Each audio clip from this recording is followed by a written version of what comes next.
ta ce gwanin kuri matar ka ba ta yi komai ba. A sai da kare a sai carbi bana dai an tara 'yan kallo.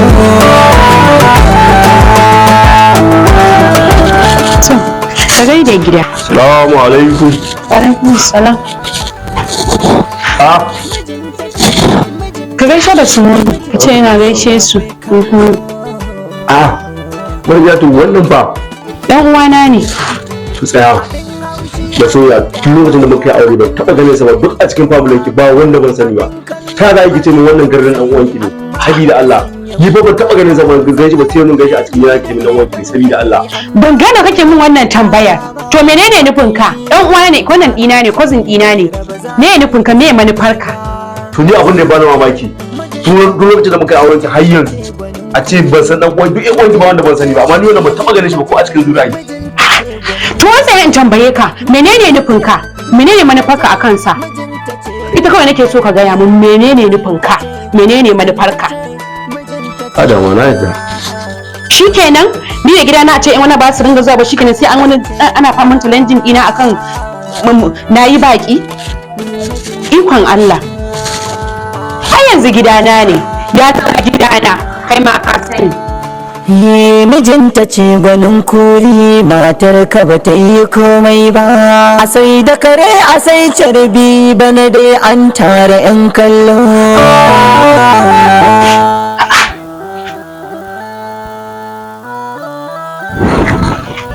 Naga ka zauna kana ta fahimta ka kana batsewa kuma naga duk ga ayyuka nan ba abin da kai a cikin gida. Haba uwar gida. Sabida Allah tsakani da Allah. Ta da ya ce wannan da gurin same shi a ce wai wannan garza ce wai dan uwanki ne. Kuma ta halin kuma ni ban taba ganin shi a cikin uwanki ba. Ai bari in ga miki gidan suya ko dan uwanki ne yazo. Ya kamata ga filin gida ga falo a ce a cikin daki na da yana dan uwanki a ba gaskiya ba abin ke ba kyauta wallahi serious abin ke ba kyauta ai bai kamata ba mutanen anguwa abokai na kowa ya san me ke faruwa a gidana gaskiya ya gabata da sake ki canza haba Khadija ni na fuskanci ka kwana biyun nan akwai wani abu a cikin zuciyarka na rantse da Allah abin da ba zai taba sabuwa ba kenan a gidan nan wallahi ba zai taba sabuwa ba a gidan nan menene nufin ka nufin kenan ba zan kawo yan uwa cikin gidan nan ba yanzu me kake nufi da ni kai nufin kana zargi na ko menene ni ban fahimci abin da kake nufi ba wallahi ban fahimta ba Sadiq ban fahimci da kake nufi ba ku ka gaya min fili ne kake nufi da ni a wai zargin ki nake ba gane ya kamata ki fahimci me ake nufi yanzu na zaki ji ai yanzu dan uwanki ne ni da farko ban taba ganin sa ba ban san wani dan uwanki bane in ma dan uwanki ne ya zo a matsayin ka namiji ba mace ba me ya kamata yi zauna a filin gidan nan ko shiga cikin falo ya zauna amma a ce har daki saboda wani gidan to shikenan naji daga yanzu dai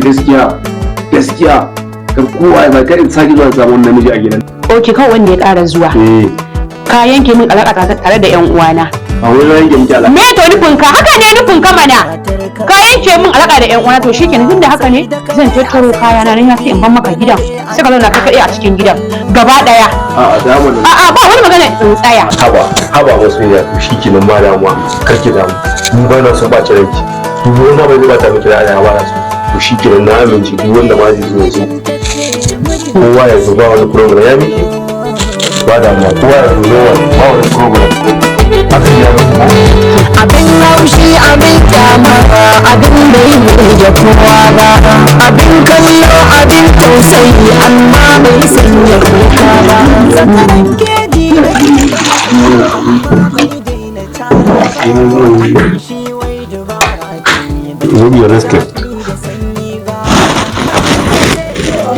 Allah bai sa baka samun siga da yawa ba. Ba su da a zuba siga ba. Ai da daɗi na san irin abin da kike so ai haba. Yau da gobe ai ba wasa wani. Shayi ai na san irin shayi kike so. Yauwa dama akwai magana da san ga miki tunciya. To kuma ban samu na ga miki ba. Wallahi wasu yan uwa na yanzu daga ƙauye. Akwai wani biki da ke na yamma din nan na ga miki yasa. To suka ce so suka kira ni su yi su sauka a nan gidan su ne nan ga ɗakuna sannan kuma na akwai ciki da falo za su ɗan sauka su ɗan kwana biyu ne dai wani ci ne ban gane to shi ne ce to bari in gane shi na rantse da Allah abin da ba zai taɓa yiwuwa ba kenan wallahi a cikin gidan nan a kawo min wasu gayyen ƴan ƙauye sa san wallahi ko da wasa ka ƙaro ya tafi a cikin ranka wallahi ba za a kawo gayyen yan ƙauye gida ba su saboda mai su gidan yayan naka sun san za su yi biki su neman musu wurin zama mana ko makwata su nema su sa sanan su kwana ko a kawo wasu gayya su bata min gida wallahi ko da wasa ka ƙara wannan tunanin ma a cikin zuciyarka wallahi ai abun nan sanar da na ganin akwai ɗaki kuma kwana biyu kawai za su yi dakata don Allah dakata ba zai yiwu ta zo ba wallahi ba inda za su zo ba su da wurin zama a gidan nan ka kawo wasu yan ƙauye cikin gida in wallahi sam ka ƙara min wannan zancen wallahi ƙara min wannan zancen ba na so wani ma da abin da ya dame ni ƙara min magana wasu yan ƙauye aka kama wa yan ƙauye cikin gida to shi kenan ba da mutum na gaba kya so kake da mu insha Allah ba za a kawo su ba to ga gaba kya so za su yi da za a yi ko da ya kudu shi kenan ku sha shayi mana bai raba zafi da sanyi ba mijinta ce gaskiya ni abokina ina gaya ma abubuwan da mata da ke ya yi yawa wallahi da ba ɗaya na sanin me ke damu ina cikin wani yanayi da abokina ya tambaye ka mana wannan yarinyar tun da zaman ka da ita ba wani daɗin shi kake ji ba ka bi da yarinyar nan mana ka kalle ta mana ka sauke mata gaske ta kawai wallahi gaskiya ba zan saki matata ba saboda ina son matata gaskiya ni kai ba ka iya sakin ta ba zan sakin ta to yawwa na wata yarinya nan da ka taɓa gaya mun cewa kana so tana sunanta Salma ai kamata yi kawai yanzu mu tashi daga nas ta Kano mu je mu same ta kai ai bari Salma fa ta tsorota da lamarin matata wallahi saboda ta tsorota ce ina ba ta shiga wannan gidan ba haba abokina ai ka rabu da wannan zancen ai yanzu idan mun tashi ba ma wajen Salman za mu je ba wajen mahaifinta za mu je daga nas ta Kano shi za mu je mu samu mu gaya mai abin da muke tafi da shi ga abin da muka yi shi saboda ni na san Salma ba ta da irin hayaniyan nan ba ta tarkacen samarin nan ba ma ta da tsayayyen saurayi ni dai a sanya da ita ka gane ba mu je mu same shi mu gaya mai abin da yake tafi da mu mu ga mai cewar mu ga uzurin da muka zo da shi inda na san ba mu da matsala da shi shikenan ba da ma insha Allah da muka samu lokaci insha Allah za mu mahaifinta mu gani me kamata abin da mu samu mahaifinta ma dan ƙara samu su kamata okay ƙara dan tausata ai na fi so ma idan zaka je kamun waya in ma bana nan kamun waya in zo in raka kai mu je tare ba da so tabbatar da gaske muke ba da ma insha Allah yau wurin shiga gida to shikenan zan tana jira ga san halin matar ba matsala ni ma zan wuce aha yawwa Sadiq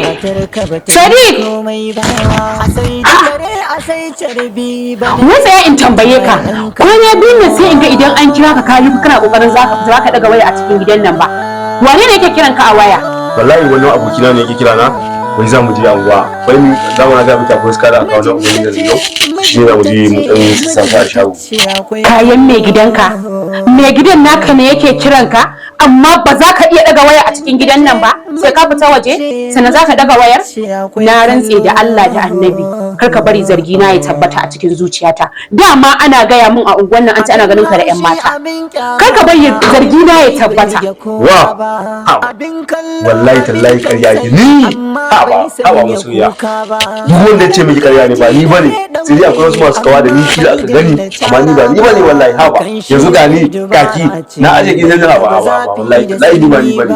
masu kama da kai su ka san mahaukata ne mutanen da ba su san masu kama da kai ba yanzu ka daga waya a gaba na in ji ko ka bani waya in duba in ga wane ne yake kiran ka a cikin wayar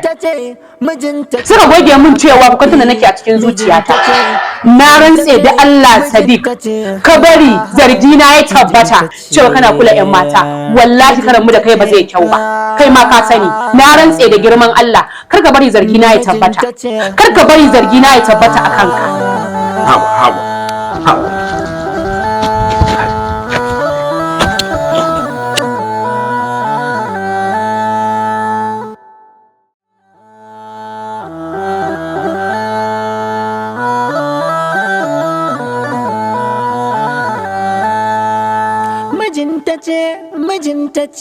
mijinta ce akwai kallo